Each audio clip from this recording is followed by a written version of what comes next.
Pirmkārt, sveicu visus Eiropas dienā. Šodien fantastiska sajūta, jo Eiropas dienā mēs atklājam tradīciju kopā ar Latvijas Futbola Federāciju, kas ir institūcija futbola turnīrs Eiropas dienā. Esmu priecīgs šodien par to, ka pie mums viesus atbrauc liels viesis, galvenais komisārs Eiropā, kas ir atbildīgs par sportu.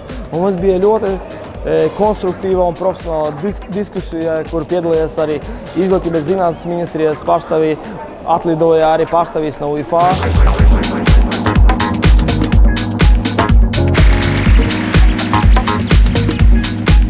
Šodien ir Eiropas diena, un mums ir turnīrs, kur sanāk dažādas institūcijas, Izglītības ministrija, vairākas citas, un mēs arī no Latvijas savācām komandu. Bija uzaicinājuma ēpasts, un tad jau tālāk bija atrast dombiedrus, atradām ātri. Praktiski visas ministrijas ir nokomplektējuši komandas ar ministrijas darbiniekiem. Mums tas arī izdevās IZN, un mums tās tiešām nopietnas sastāvs gan parlamentārais sekretārs, gan valsts sekretārs, gan arī ministru biroja vadītājs, gan no sporta departamenta. Tas sanāca ļoti forša komanda uztaisīt, lai nav tikai ar vārdiem, bet arī ar darbiem, lai tiešām mēs esam visi sportiski. Protams, mērķi pats galvenais – attīstīt sportu Latvijā. Pirmkārt veselība, un, protams, tas ir tāda cilvēku draudzība, kopā būšana un praktiski tās lietas, tas, kas mūs vieno.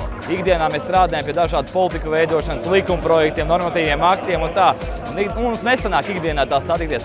Šeit neformālā gaisotnē pacīnīties, kurš ir spēcīgāks, visi vienlīdzīgi laukumā. Tā ir fantastiska iespēja. Svarīgi jau kustēties, un te šodien ir tiešām ļoti daudz komandas un dienas garumā ļoti interesants turnīrs. Šis ir, lai mēs sakonektētos, lai mums veidotos dialogs un iespējams jaunas idejas, jauni projekti nākotnē. Tikko teica, ka tas varētu būt ikgadējs turnīrs, tas būtu tikai un vienīgi apsveicami, jo tīpaši valsts pārvaldes institūcijām mums nav tāda turnīra. Līdz ar to šis ir kaut kas jauns. Un, otra lieta patiešām arī bez tā sportiskā ir iespēja satikt dažkārt kolēģus, ko citās ministrijās, citās iestādēs.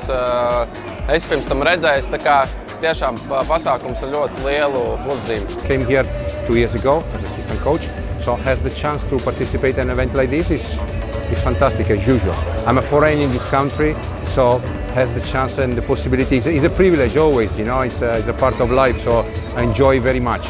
And I hope this kind of situation, meeting and stay together, it means something for Europe.